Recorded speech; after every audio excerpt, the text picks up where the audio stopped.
বন্ধুরা দেখুন আজকে আমি বানিয়েছি লাউয়ের দানা বাটা চিংড়ি মাছ দিয়ে। দেখুন বন্ধুরা কত সুন্দর হয়েছে, দেখতে যতটা কালারফুল খেতেও ততটা কালারফুল হয়েছে। সিম্পল, আমরা তো লাউয়ের দানাটা একটু শক্ত হলে ফেলে দিই, ওটাকে না ফেলে এভাবে আপনার বাটা করে একদিন ট্রাই করতে পারেন, মুখের স্বাদ পাল্টে যাবে। চলুন বানাই। হ্যালো বন্ধুরা, আজকে আপনাদের সঙ্গে আমি একটু অন্যরকম রেসিপি শেয়ার করব। দেখুন এই যে লাউটা এনেছে, দানাগুলো একটু শক্ত টাইপের ছিল। সাধারণত আমরা এরকম দানাগুলো ফেলে দিই, নখ দিয়ে বের করে তারপর লাউটা রান্না করি। তাই আমি ভালো আজকে ফেলবো না, এটাকে দিয়ে বাটা বানাবো। এই লাউয়ের দানাগুলোকে আমি বের করে রেখেছি, খুব বেশি শক্ত যাতে না হয়। দেখুন নখ দিয়ে ভেঙে যায়, এরকম এগুলোকে বাটা করবো আজকে। প্রথম আমি যখন করেছি আমিও ভেবেছিলাম কেমন হবে না হবে, কিন্তু আপনারা চিন্তা করতে পারবেন না বন্ধুরা কত টেস্ট হয় এটা। ফেলেই তো দিই, একদিন আপনারাও এইভাবে ট্রাই করবেন। আমার ছেলের তো খুবই পছন্দ হয়েছে।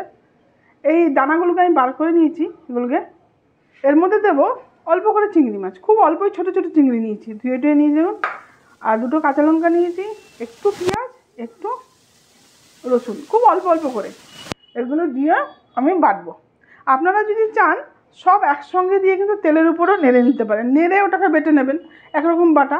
আর আমি এটাকে কাঁচা অবস্থায় বেটে নেব মানে পেস্ট করে নেব, করে তেলের উপর ভাজবো। দুটো কিন্তু দুরকম টেস্ট হয়, আমার মনে হয় এই টেস্টটা সবচেয়ে বেশি ভালো লাগে। এবার এগুলোকে আমি সব একসঙ্গে পেস্ট করে নেব। এতে যদি আপনারা চান গুঁড়ো মানে লাল লঙ্কা দিতে পারেন, আমি দিইনি, যেহেতু কাশ্মীরি লঙ্কা গুঁড়ো একটু দেবো কালারের জন্য। অ্যাকচুয়ালি এগুলো কিন্তু কাঁচা লঙ্কা দিয়েই রান্না করে, আমাদের মা ঠাম্মাদের দেখেছি কাঁচা লঙ্কা দিয়েই রান্না করতে। আমরা এখন যেহেতু ভিডিও বানাই, ওই চক্করে আমরা প্রচুর গুঁড়ো লঙ্কা ইউজ করে ফেলি। অ্যাকচুয়ালি হেলথের জন্য কিন্তু গ্রিন এই কাঁচা লঙ্কাটাই সবচেয়ে ভালো। আগে এটাকে আমি পেস্ট করে নিই, চলুন। বন্ধুরা আপনারা একদিন এটা ট্রাই করবেন, দেখে হয়তো ভাবছেন কেমন লাগবে না লাগবে, কিন্তু সত্যি একদিন করে খাবেন, তারপর বুঝবেন এর টেস্টটা কত ভালো হয়। প্রথম আমিও ভেবেছি কেমন হবে না হবে, কিন্তু করার পর বুঝলাম যে ওর টেস্টটা কতটা ভালো।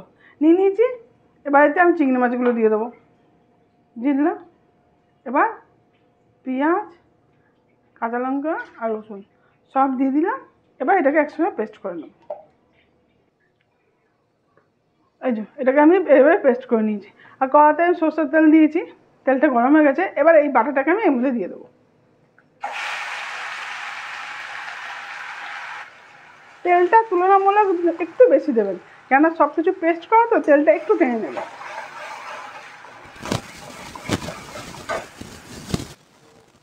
এবার আপনি দেবো আন্দাজ মতো নুন, যেহেতু পরিমাণটা খুব অল্প হয়ে যাবে তো নুনটা কিন্তু বুঝে দেবেন, খুব অল্প হয়ে যাবে এটা শুকাতে। দেবো একটু হলুদ, আর দেবো একটু ভালো কালারের জন্য একটু কাশ্মীরি লঙ্কা গুঁড়ো, ব্যাস আর কিছু পড়বে না, হয়ে গেল। এবার এটাকে শুকনো করতে হবে।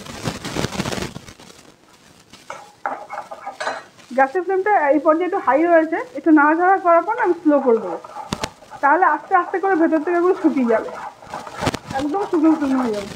হাই ফ্লেম দিলে শুকোবে না, অর্থাৎ পুড়ে যাবে।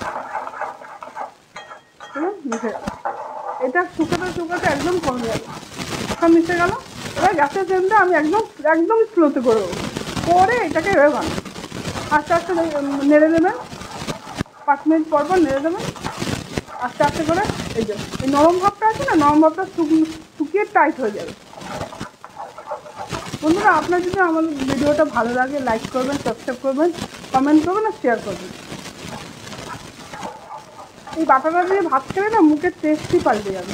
আমরা তো সবসময় মাছ মাংস তো রোজই খাই, এই ধরনের দিয়ে বাটা দিয়ে একদিন খেয়ে দেখবেন বন্ধুরা, না খেলে বুঝে যাবে না এর স্বাদ কতটা।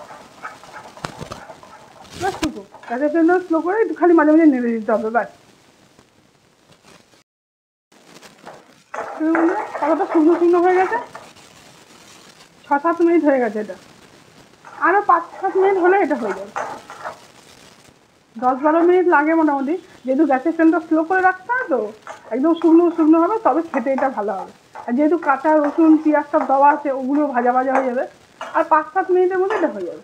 এটা হোক, গ্যাসের ফ্লেমটা কিন্তু আমি স্লোতেই রেখেছি।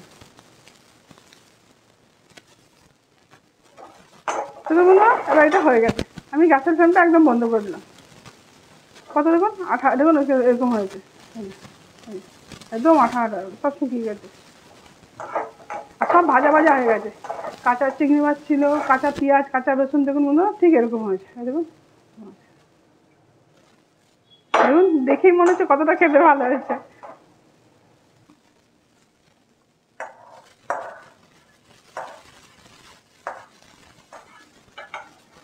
খুব অল্প হয়ে গেছে দেখুন বন্ধু, একটা গোটা লাউয়ের দানা। এটা দানাটা যেন খুব শক্ত না নেবেন, শক্ত হলে নেবেন না, মানে নখ দিয়ে ভেঙে যাচ্ছে এমন।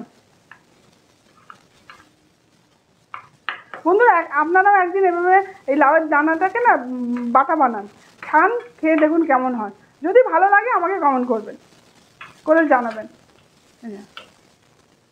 দেখুন বন্ধুরা কত দেখতে কত সুন্দর হয়েছে, খেতেও ততটাই ভালো হয়েছে। উপরে দুটো ধনেপাতা রাখলাম।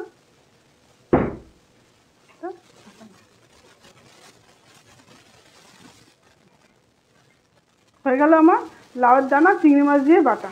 দেখুন বন্ধুরা কত কালারফুল হয়েছে। এভাবে একদিন বন্ধুরা আপনারাও বানান ঘরে।